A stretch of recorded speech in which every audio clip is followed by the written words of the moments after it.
Civil station മാർച്ചിനിടെ M Vijin എംഎൽഎയുമായുണ്ടായ വാക്കേറ്റത്തിൽ കണ്ണൂർ ടൗൺ എസ്ഐക്കെതിരെ നടപടിക്ക് സാധ്യത. പ്രശ്നം സംയമനത്തോടെ പരിഹരിക്കുന്നതിൽ എസ്ഐ പി ഷമീലിന് വീഴ്ച പറ്റിയെന്നാണ് എസിപിയുടെ റിപ്പോർട്ട്. കളക്ടറേറ്റിലേക്ക് നടത്തിയ നഴ്സുമാരുടെ മാർച്ച് തടയുന്നതിലും പോലീസിന് വീഴ്ച സംഭവിച്ചുവെന്നും റിപ്പോർട്ടിലുണ്ട്.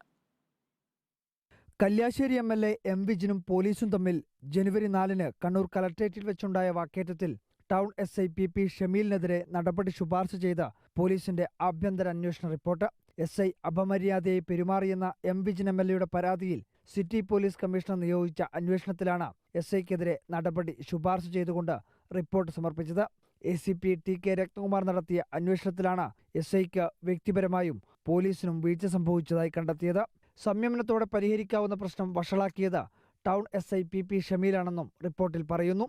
KGNAയുടെ മാർച്ച് നടക്കുന്ന സമയത്ത് കലക്ട്രേറ്റിൽ സുരക്ഷാ ഉദ്യോഗസ്ഥരെ നിയമിക്കുന്നതിലും പോലീസിന് സംഭവിച്ചത് ഗുരുതര വീഴ്ചയെന്നാണ് എസിപിയുടെ അന്വേഷണ റിപ്പോർട്ട്. ഇന്നലെ വൈകുന്നേരമാണ് എസിപി സിറ്റി പോലീസ് കമ്മീഷണർക്ക് റിപ്പോർട്ട് കൈമാറിയത്. LDF കൺവീനർ EP ജയരാജൻ ഉൾപ്പെടെയുള്ള നേതാക്കൾ വിഷയത്തിൽ പോലീസിനെതിരെ നടപടി ആവശ്യപ്പെട്ടിരുന്നു. എസിപി കൈമാറിയ അന്വേഷണ റിപ്പോർട്ടിലും നടപടി ശുപാർശ ചെയ്തതോടെ എസ്ഐക്കെതിരെ വകുപ്പുതല നടപടി ഉറപ്പായി. സിറ്റി പോലീസ് കമ്മീഷണറാണ് എസ്ഐക്കെതിരെ എന്ത് നടപടി വേണമെന്ന് നിശ്ചയിക്കേണ്ടത്. റിപ്പോർട്ടർ, കണ്ണൂർ.